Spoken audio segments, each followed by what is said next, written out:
Get some!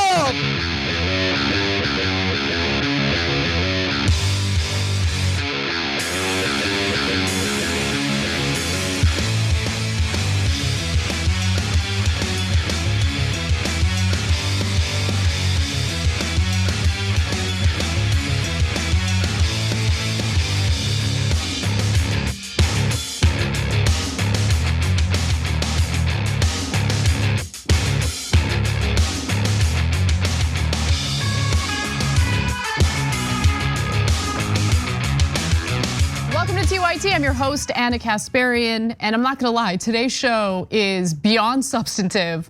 A lot of vegetables thrown at you during today's show. Look, Bernie Sanders is really making excellent use of his chairmanship in the Senate. He's the chair of an incredibly important committee having to do with pensions and labor and education. He had an incredibly important hearing today having to do with unions and workers' ability to organize their workplace. And there was a lot of sparring going on between the president of the Teamsters Union and some Republican senators. So we're gonna cover that story a little later. In the second hour, we'll have John Iadarola on, of course, to discuss a pretty devastating report that was done by a special counsel on the sheriff's department in Los Angeles. And the conclusion is that, yes, in fact, there are active gangs within the Los Angeles Sheriff's Department. Stick around for the details on that, you don't wanna miss it. And Katie Porter feels the need to suck up to Benjamin Netanyahu at a time when he's trying to weaken Israel's Supreme Court, at a time when hundreds of thousands of Israelis have taken to the street to protest him. It's an unfortunate story, we'll get to that in a little bit as well. And Marjorie Greene is as moronic as ever, so she'll make an appearance, but you'll have to stick around for that. For now though, just want to encourage you to like and share the stream if you are watching us online. You can also click on the join button if you're watching us on YouTube to become a member. Members allow me to be the loudmouth that I am on this show. I wouldn't be able to do it without you, so I just want to thank you for making that happen. You can also become a member by going to tyt.com/join. All right, let's get started. The protesters were angry. They believed that the election they had just voted in had been unfairly conducted. They were right. In retrospect, it is clear the 2020 election was a grave betrayal of American democracy. Given the facts that have since emerged about that election, no honest person can deny it. Oh, Tucker, while he recently said that publicly on his show on Fox News, we just keep getting more and more information. Just this slow and steady drip of revelations in regard to what Tucker Carlson and his colleagues over at Fox News really thought about Donald Trump and his allegations that the election was stolen from him, that there was widespread voter fraud at play, which ended up putting Joe Biden in the White House as opposed to Donald Trump for a second term. Now, the latest revelations are fascinating because Tucker Carlson said something pretty definitive. Quote, "I hate him passionately," Tucker Carlson said of Donald Trump. And of course, we know this. We're getting these revelations as a result of Dominion's $1.6 billion lawsuit against Fox News for what it believes was defamatory statements during their broadcasts. Now, let's get to some other details. In one January 4th, 2021 text, Tucker wrote to a colleague, "We are very, very close to being able to ignore Trump most nights. I truly can't wait." Which, by the way, seems to be an admission that homeboy lost the election. Tucker internally had accepted that. But just yesterday, or I should say 2 nights ago, he said this. Protesters were angry. They believed that the election they had just voted in had been unfairly conducted. They were right. In retrospect, it is clear the 2020 election was a grave betrayal of American democracy. Given the facts that have since emerged about that election, no honest person can deny it. Get a load of Tucker Carlson talking about honest people. Yeah, spare me your commentary about honesty, Tucker. Let's go back to some more of the statements that he texted to a colleague. Quote, referring to Trump, "I hate him passionately.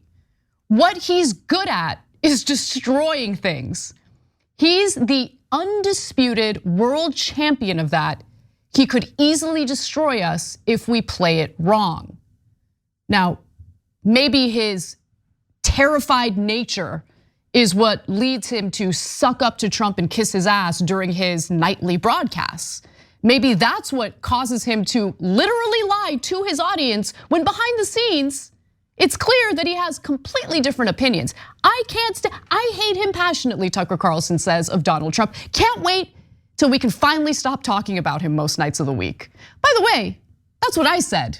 Now, I don't know if that's going to come to fruition. It seems like Donald Trump, after announcing his 2024 bid, is doing pretty well with the Republican base. But nonetheless, it is fascinating that we shared that commonality. I also was looking forward to no longer having to talk about Donald Trump on a regular basis. Now, Carlson, in his text exchange with a colleague, expressed his ultimate frustration with Trump's administration. Quote, "We're all pretending we've got a lot to show for it because admitting what a disaster it's been is too tough to digest," he wrote. "But come on, there really isn't an upside to Trump. So why are you lying on his behalf? Why are you perpetuating this myth that the election was stolen, that there was some foul play, that there was fraud? I mean, why would you repeat that lie when you know it's a lie?"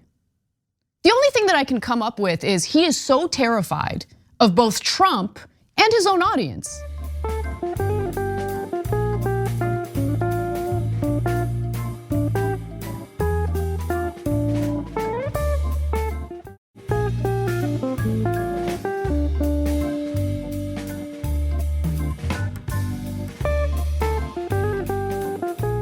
This is what audience capture looks like when you don't trust your audience enough to tell them the truth. And so you tell them all the sweet little lies they want to hear. So you don't have to challenge them or their preconceived notions. Now here at TYT, oftentimes, when we cover stories, we might have analysis or a perspective that could lead to a little bit of backlash from the audience. But ultimately, we trust the audience. Ultimately, we believe that the audience can think for themselves, that they are critical thinkers. And even if in the short term, they might feel a little uncomfortable with hearing an opinion that's different from their own, I genuinely believe that all of you guys, every single one of you watching this video right now, will do your due diligence and will come up with your own reasonable opinion on matters. But Tucker Carlson believes that his audience is full of temperamental children who will have a temper tantrum the second he says something negative about Daddy Trump. And look, maybe there's a portion of the audience that will abandon Fox News to go to a more extreme right-wing outlet. But if they weren't a publicly traded company, maybe they wouldn't be as concerned about that. But that's the thing, when you have a profit model, for-profit model associated with news, you're already at a disadvantage in a democracy where the public needs to be accurately informed in order to make the best decisions for themselves through the electoral process. But what makes matters even worse for outlets like Fox is that they're traded on the stock market. So like any other business, the number one priority is the shareholder, period. And we know from previous revelations that we've reported on, Tucker Carlson, along with his colleagues, were terrified about a dip in the stock. Now let's go back to Rupert Murdoch, of course, because he seemed to speak out against some of the analysis and commentary on Fox News, basically the enabling tone that you saw on Laura Ingraham's show, Sean Hannity's show. For instance, he did write at one point in a message to the Fox News CEO, Suzanne Scott, maybe Sean, meaning Sean Hannity, and Laura, meaning Laura Ingraham, went too far. No, not maybe, definitely. You're now facing a $1.6 billion lawsuit as a result, but I'll continue. All very well for Sean to tell you he was in despair about Trump, but what did he tell his viewers? What did he tell his viewers? He lied to them. That's what he told his viewers. Play stupid games, win stupid prizes. Now, not long after Murdoch agonized over whether his host had gone too far, one of the most high-ranking news editors, Bill Salmon, texted a colleague and said, in my 22 years affiliated with Fox, this is the closest thing I've seen to an existential crisis, at least journalistically. The crisis was the network's continued focus on what Salmon called supposed election fraud. You guys are seeing the trend, right? Internally, there was a consensus that the claims of election fraud were insane and unfounded. But publicly, the story was very different. His colleague, Chris Stirewalt, then a politics editor who played a key role in Fox's decision to call Arizona for Biden, replied, "What I see us doing is losing the silent majority of viewers as we chase the nuts off a cliff." And it does appear that they went in the direction of chasing the nuts off the cliff, because this defamation lawsuit is not looking good for Fox. And they also decided to fire Chris Stirewalt and, or at least push him out, and Bill Salmon as well. So what's also interesting is how Rupert Murdoch went out of his way to provide intel to Jared Kushner and Trump's campaign in the lead up to the 2020 presidential election. So 6 weeks before the election, Murdoch tried to help Trump by reaching out to Jared Kushner to say, yo, you guys are slacking on your political ads. Your political ads, not creative, not good. Biden's ads seem to be packing a punch. You guys gotta step your game up. And apparently Jared Kushner responded the next day, assuring the media mogul should have some new creative out this week. I did a review and like what I'm seeing. So, I mean, it's amazing because Trump also got assistance in the lead up to the election. But since there were a few moments where they might have been wavering a little bit in spreading the election lies that Trump wanted them to spread, he turned on Fox News. He also turned on Fox News when they accurately called Arizona for Biden and happened to be the first network to do so. And even though privately Laura Ingraham knew that the election denial was absolutely insane, she seemed to be more upset with the network for calling Arizona for Biden. Here's what she said. "We are all officially working for an organization that hates us," Ingraham wrote in one text thread with Carlson and Hannity. In another, in mid-November of 2020, as they watched Fox viewers flip to more conservative upstart channels, Ingraham wrote to the group, "My anger at the news channel is pronounced."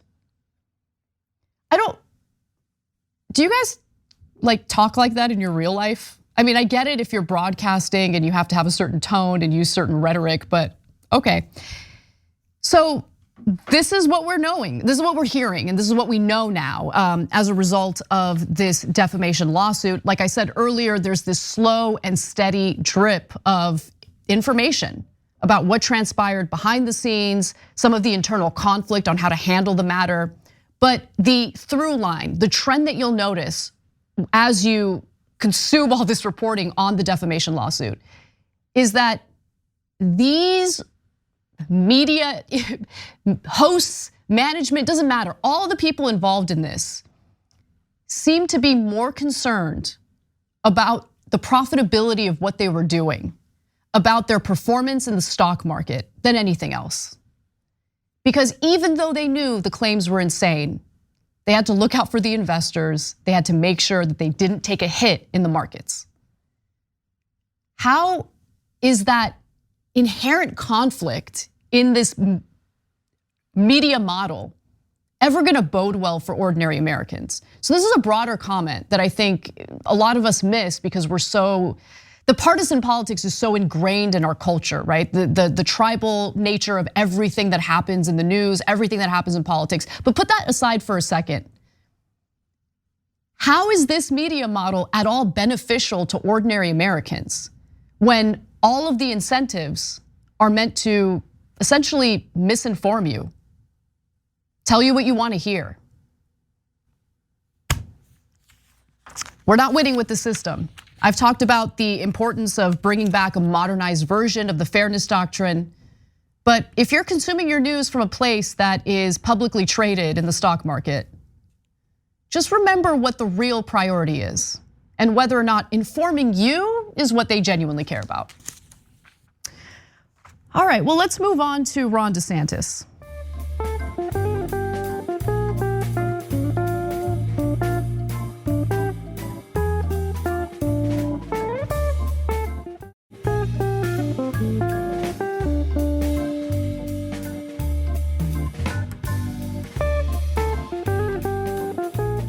FPL is also one of the biggest political spenders in the state, and that is how FPL has been able to gouge working-class Floridians over $1.5 billion in rate increases over the next couple of years.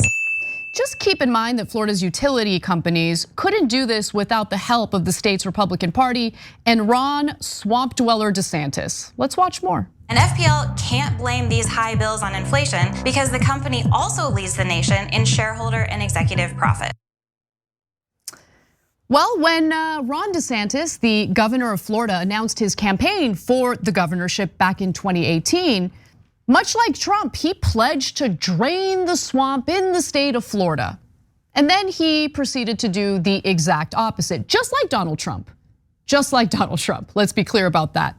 Now, shortly after he was elected, DeSantis aggressively began raising money from businesses and business interests before before actually entering the office. So he's campaigning, he's collecting all this money from business interests, while simultaneously claiming he's gonna drain the swamp. So what did he actually do once he was legally bribed by these business entities? In particular, what did he do when it came to the, utility companies within Florida?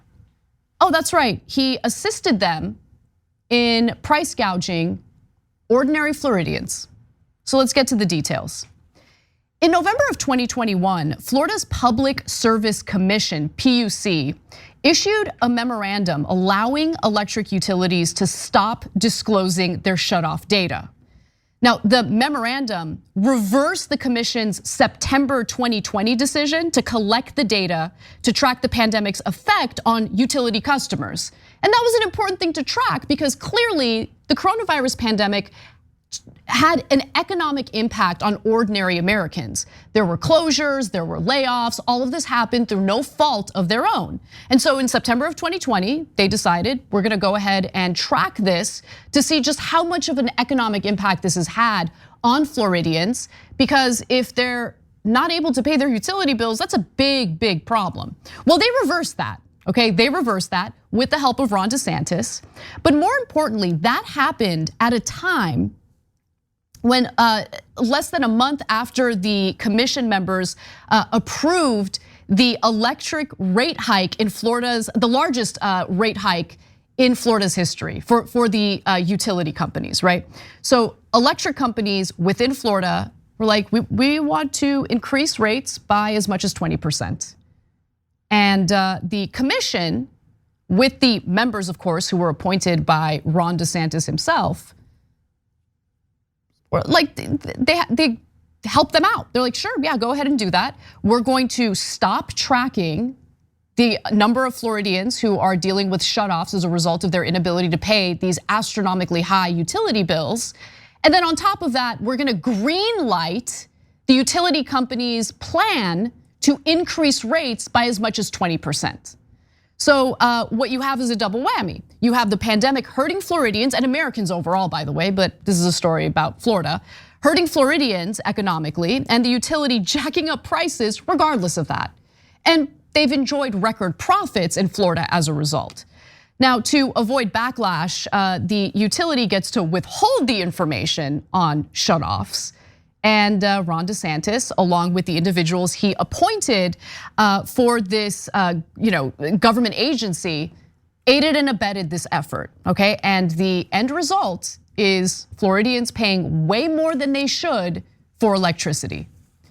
So with that said, I do wanna go to the next video because More Perfect Union did a fantastic job tracking this story, covering this story, and it gives you a sense of who butters Ron DeSantis's bread. Let's watch. Many of Florida Power and Light's political contributions are shuffled through shady LLCs and big business PACs. But even just from the public numbers, we know that FPL has spent over $18 million on political campaigns in Florida since the 2018 election cycle. And it's probably a lot more than that. 2018 was a blue wave across the nation, but here in Florida, thanks to millions of dollars from FPL, Republicans were able to secure a stronghold on the state, putting Governor Ron DeSantis in the governor's mansion and securing a supermajority in the state legislature. FPL also spends millions on lobbying to make sure that that company gets more than its money's worth from DeSantis and the legislature. We're about to get real specific about the campaign money that Ron DeSantis and his cronies accepted from the utility companies in Florida. Before we do though, what about those shutoffs? How widespread were they? And which companies are at play? Let's get to the details, reported by The Lever, of course, because they're one of the only outlets that actually does journalism these days, but let's get to it. NextEra, the parent company of Florida's largest utility, Florida Power and Light, disconnected 738,000 Floridians in 2021.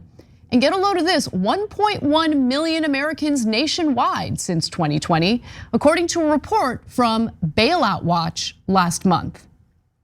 Now, that is the information, that is the type of information that the utility companies don't want you to know, which is why the reporting standards were changed by Ron DeSantis and his cronies.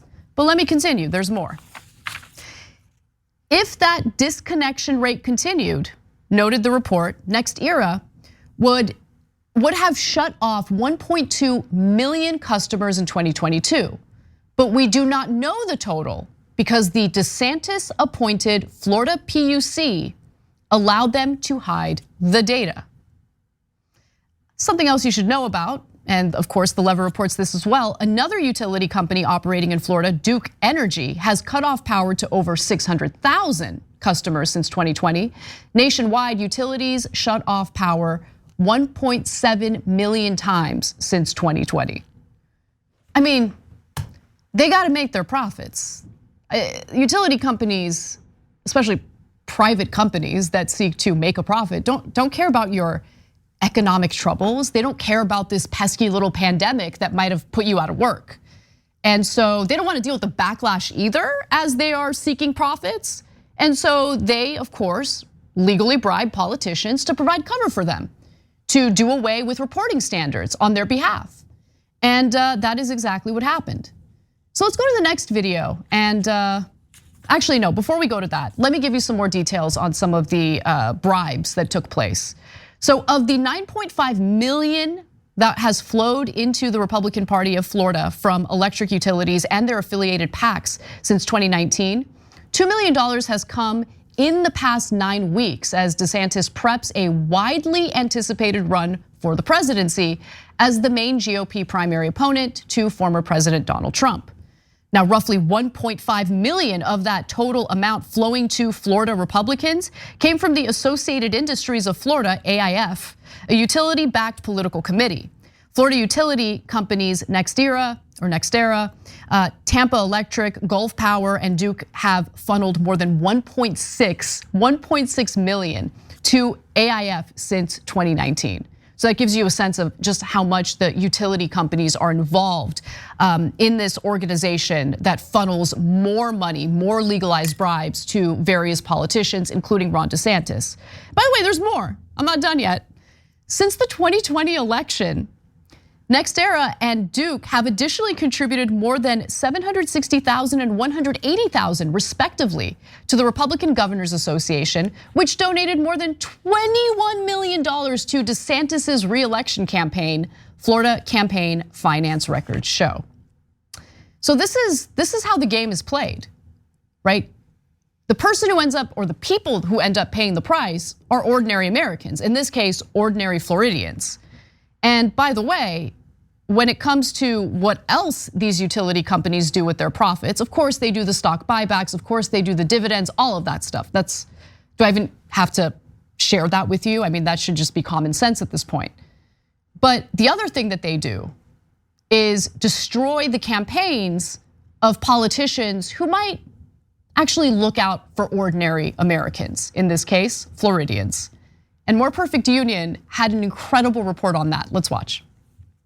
Back in 2019, FPL's CEO, a guy by the name of Eric Szilagyi, was furious with a Democratic state senator from Miami named Jose Javier Rodriguez. He was an environmentalist. After Rodriguez filed yet another solar power bill that Szilagyi didn't like, Szilagyi personally emailed his lobbyists and told them to make Rodriguez's life a living hell. And that's exactly what FPL's paid consultants did. They provided the money for what's become known in Florida as the ghost candidate scandal.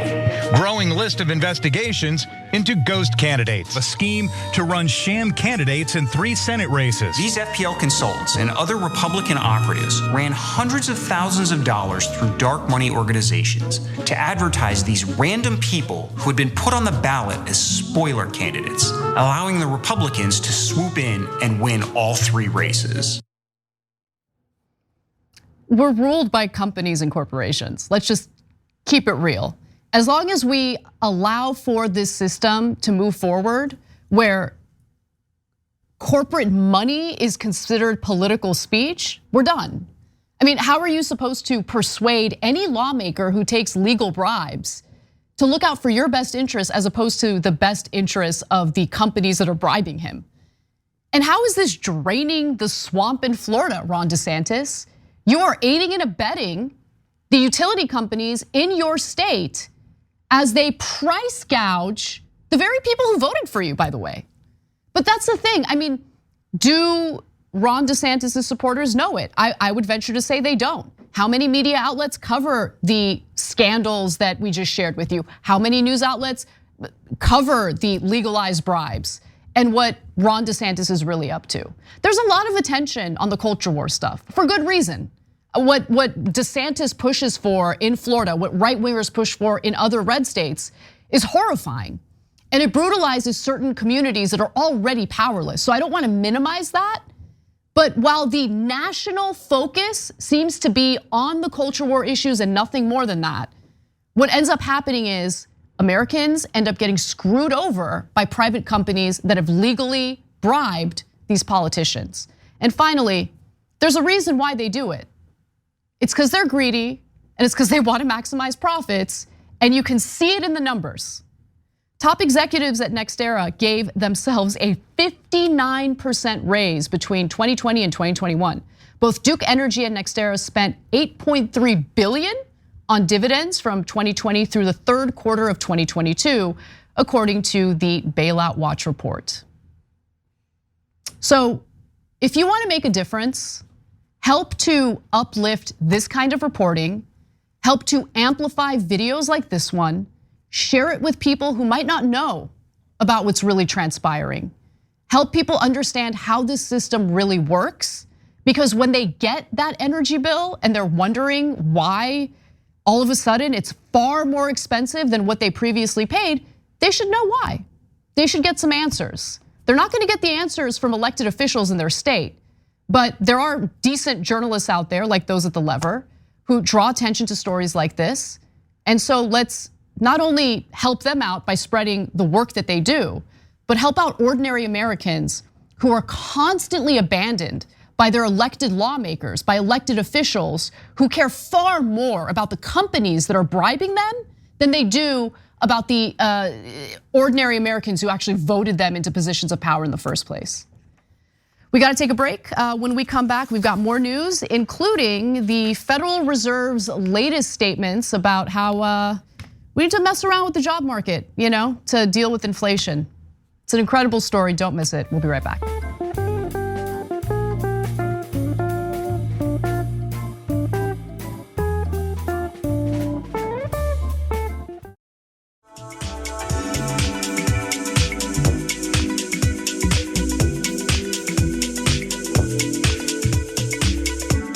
Welcome back to the show, everyone. We have some updates on what the Federal Reserve is up to with its fiscal policy. Let's get to it. When you're slowing the economy, you're trying to put people out of work. That's your job, is it not? Not really. We're trying to restore price stability. No, you're trying to raise not wages. You're trying to raise the unemployment rate. That means I know you don't like the phrase, so let me strike it. You're trying to raise the unemployment rate, are you not? No, we're not trying to raise it. We're trying to realign supply and demand, which could happen through a bunch of channels, like, for example, just job openings. No, we're not trying to mess with jobs. We're just trying to realign supply and demand, which euphemistically means we want to lessen demand by doing away with consumers having disposable income and money to spend. Meaning we're gonna mess with their jobs. Like, let's just keep it real. I don't know why Jerome Powell is hiding from that. In previous hearings, in previous speeches, he made it pretty clear that in increasing interest rates, people are gonna lose their jobs. And I'll explain why that is in just a moment. But I also wanna note that Senator John Kennedy does not deserve any cookies for his hard line of questioning, because there's a lot more to that video and to his line of questioning that we're gonna get to in just a moment. But before we do that, turns out that Federal Reserve Chair Jerome Powell was speaking before senators in the banking committee. And they're asking him about inflation, whether or not the quick pace of rising interest rates is really the right way to go. They're concerned about a recession. And I do want to go to one more snippet of his interaction with Senator Kennedy, because Jerome Powell knows this is about jobs. And in this clip, I think it's kind of clear. In order to get inflation down from 6.4% to, let's say, 4.4%, and the unemployment rate is going to have to rise to 7% based on history. That's what the record would say. Yeah, that's what the record will say. Now, as I mentioned earlier, we'll go back to Kennedy's exchange with Powell in just a moment, because there was an agenda behind what Kennedy was doing, and it's not a good one.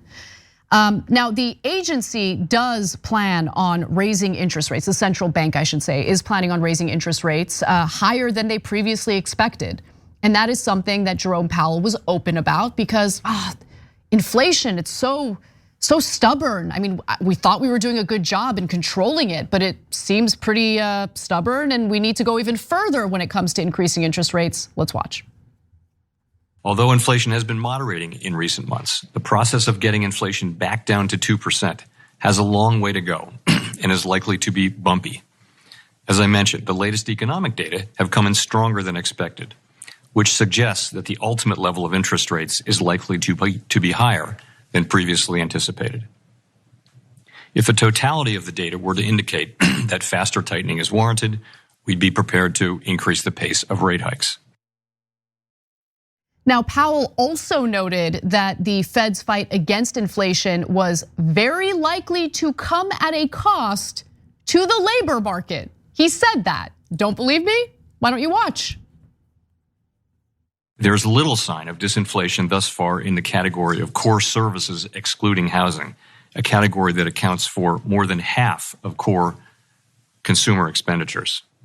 To restore price stability, we'll need to see lower inflation in this sector, and there will very likely be some softening in the labor market conditions. No, I love that he's speaking in euphemism. Softening in labor market conditions. So it sounds so lovely, soft. I love it.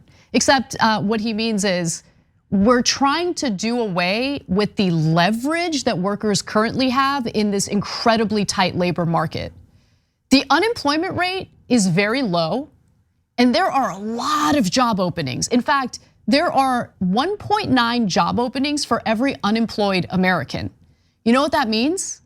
That means Americans have some leverage. Ordinary workers have some leverage. It means they can negotiate for higher wages, and they don't like that.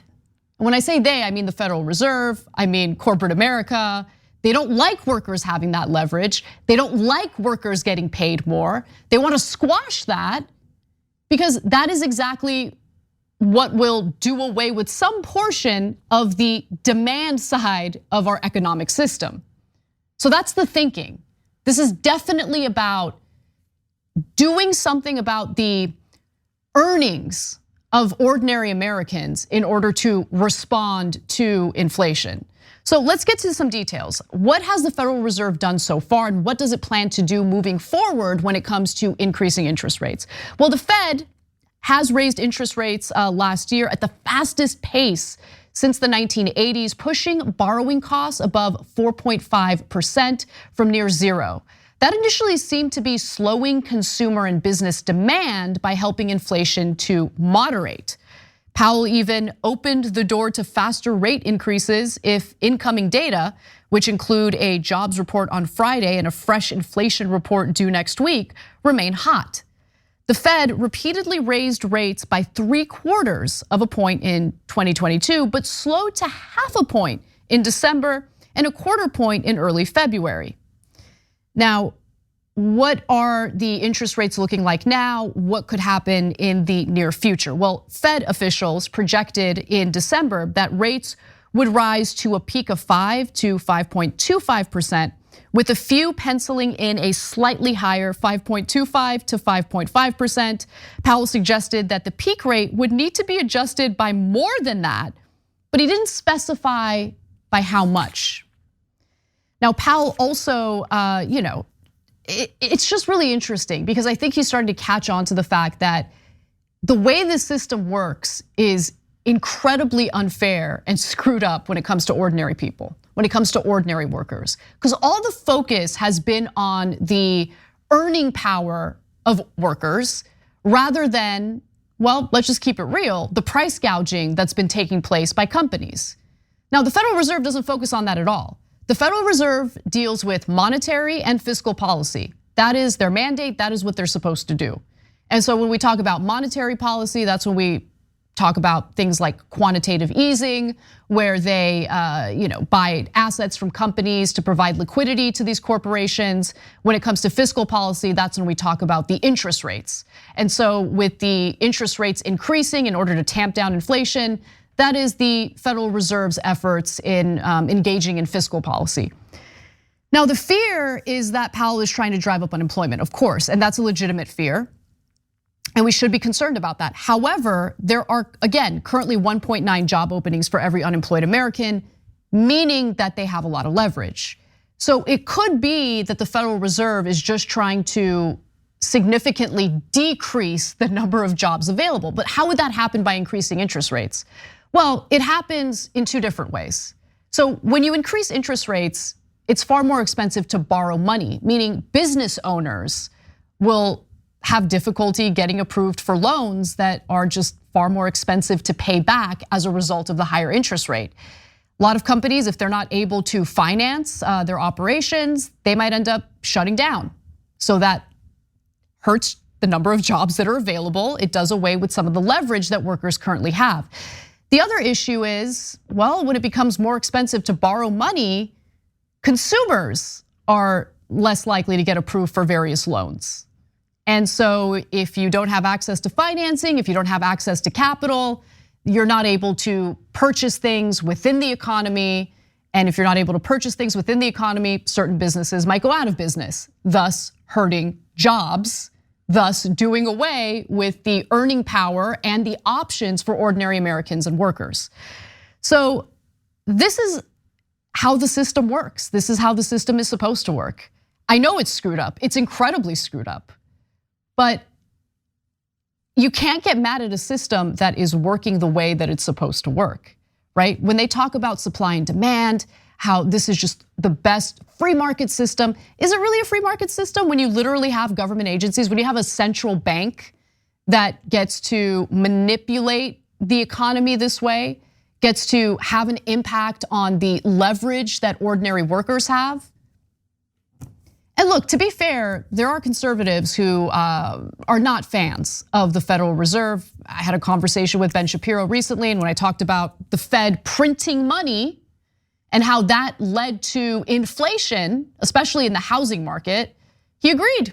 In fact, I've seen him do segments about that as well. So there is some bipartisan support for maybe reining in the power and control that the Fed has in manipulating our entire economy.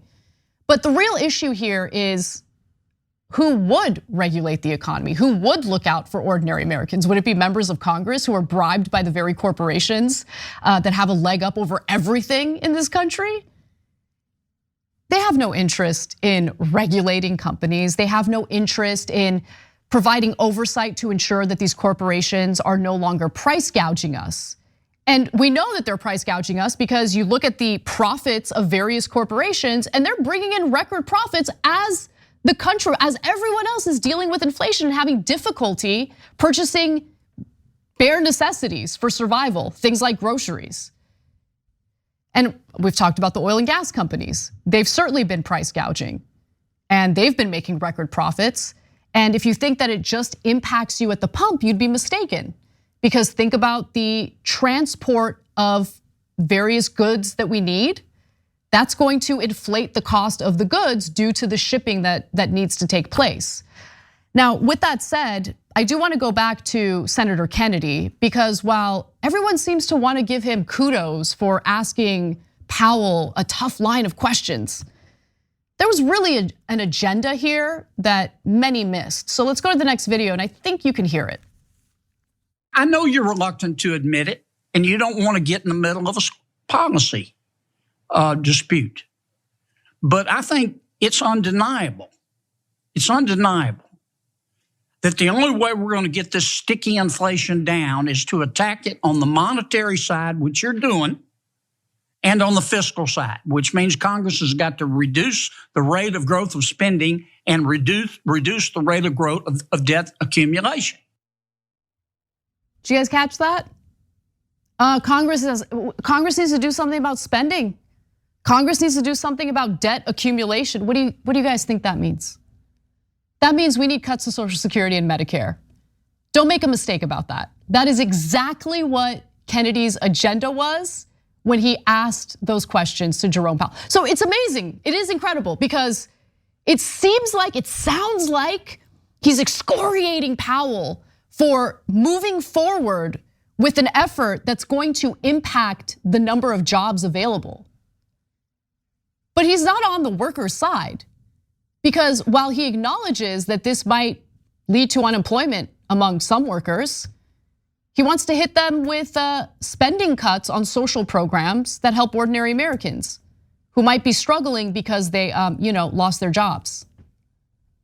Or cuts to social spending programs that are universal and wildly popular, like Social Security and Medicare. That is what the line of questioning was really about for Senator Kennedy. Don't make a mistake in ever thinking that a corrupt politician would ever give a damn about you. They don't. And Kennedy, with his fake Southern accent, is a great example of the disgusting and pathetic dysfunction that we have in our system. We got to take a break. When we come back, we've got more, including the ongoing war on women, and hopefully, if it's ready, there was a late-breaking story about a Teamster president sparring with a Republican senator. It's an excellent story. I hope we have that ready. If we don't, we'll do it later in the show. But stick around, we've got a lot more to get to.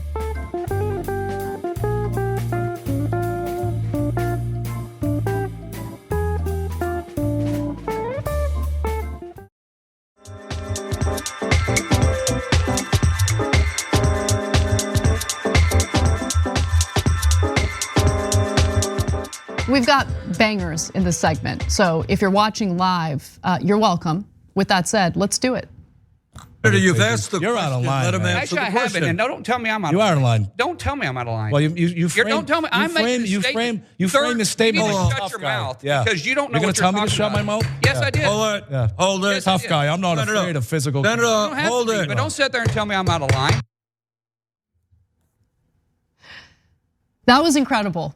And if you're wondering, what did I just watch? Well, that was International Brotherhood of Teamsters President Sean O'Brien sparring with Republican Senator Markwayne Mullin of Oklahoma, which really throws cold water on the notion that Republicans have now sided with this economic populist message.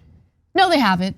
I think it's abundantly clear because Markwayne Mullin is not a fan of this union president, not a fan of workers having the ability to organize their workplace, and got offended real quickly in this hearing. Now, what is this hearing? Well, the exchange happened during a hearing convened by Senator Bernie Sanders, who's now the chair of the Senate Committee on Health, Education, Labor, and Pensions. Now, clearly, Bernie is making good use of his new role. Let's watch more from the exchange, and then I'll fill you in on what exactly they're discussing. We hold greedy CEOs like yourself accountable. You're calling me a greedy CEO. Oh yeah, you are. You want to attack my salary? I'll attack yours. What did you make? What did you make when you owned your company? When I made my company, I kept my salary down at about $50,000 a year because I invested every penny into it. Okay, all right. You mean you hid money? No, I didn't hide. Oh, hold on a second. Okay, go ahead. He said that's out of line.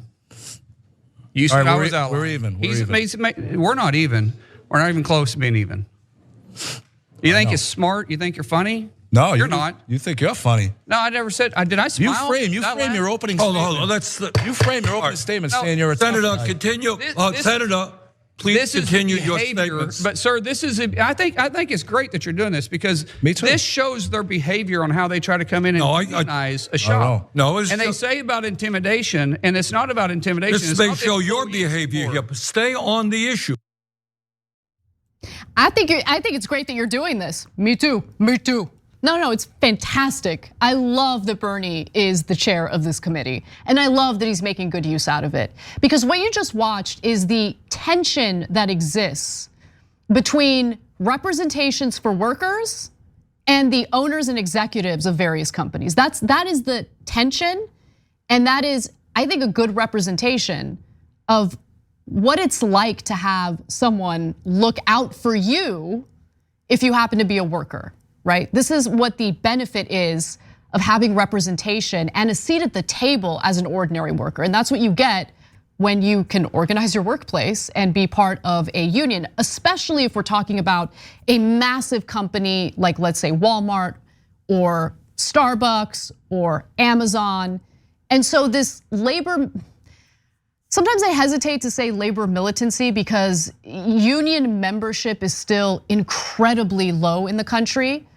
However, we are seeing more and more stories of various workplaces organizing. Places like Starbucks, hundreds of Starbucks stores voting to unionize. And I think with what Bernie is doing here, it can continue to fuel the momentum that we've seen. And we certainly need that. That's really the only way that we're gonna see change when it comes to the power of labor in this country, to be quite honest. So let's get to some details about what Markwayne Mullin, which is not a fun name to pronounce. I got to like, it's Mark Wayne as one name. That is his name. It's Mark Wayne, but there's no space. It's just smushed together as one name. I think it's weird. No offense to the Mark Waynes that might be watching, but nonetheless, what O'Brien was asking him had to do with, how much money he made through his plumbing businesses. And there was some controversy about that. As you can tell, Senator Mullin wasn't being honest. In 2013, then Representative Mullin reportedly pocketed more than $600,000 from the companies in violation of House ethics rules and federal laws limiting how much outside income members of Congress are allowed to receive.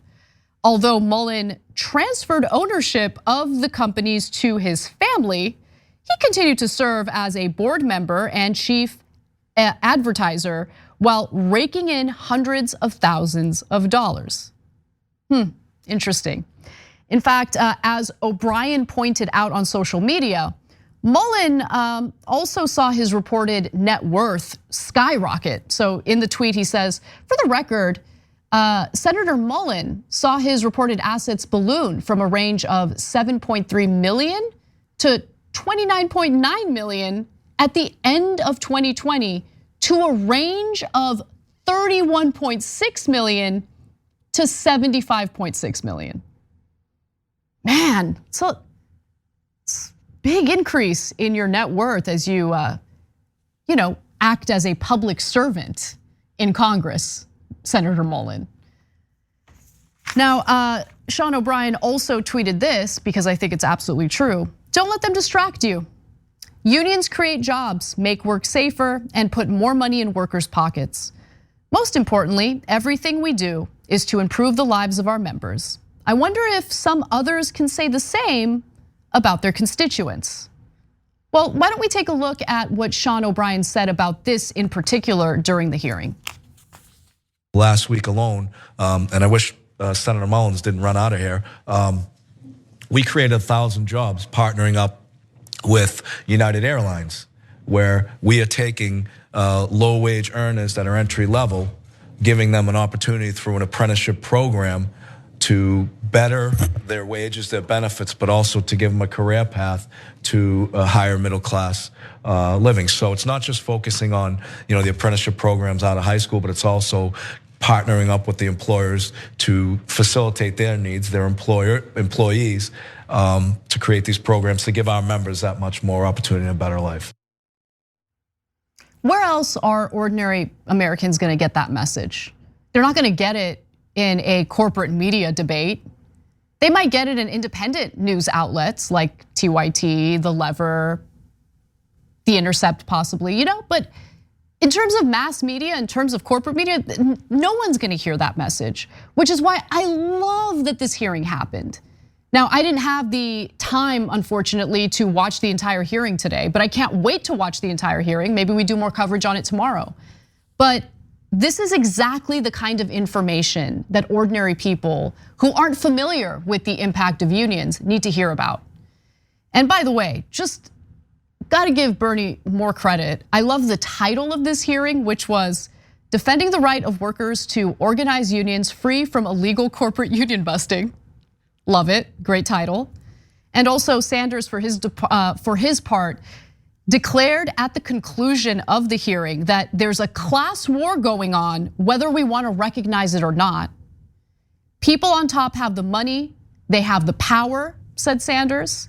They're spending hundreds of millions of dollars to try to prevent ordinary workers from coming together to fight for dignity. And he's exactly right about that. I love that he said it. I love that he held this hearing. And I love that Sean O'Brien is a badass and does not stand down. It's so good to see it because all we've been seeing for decades is mealy-mouthed Democrats refusing to fight back against Republicans and their distorted logic, their distorted arguments, and their lies. So to hear someone speak out against them and call them out for what they are and who they are, I gotta say that's pretty satisfying. We gotta take a break. When we come back, we've got more news for you. John Iadarola will be joining me, and I do really want to talk about this lawsuit against the state of Texas over their 6-week abortion ban. It is important to understand the ramifications to women's health, which I don't think is talked about enough. So we'll talk about that and more coming right up. Don't miss it. Ice cream.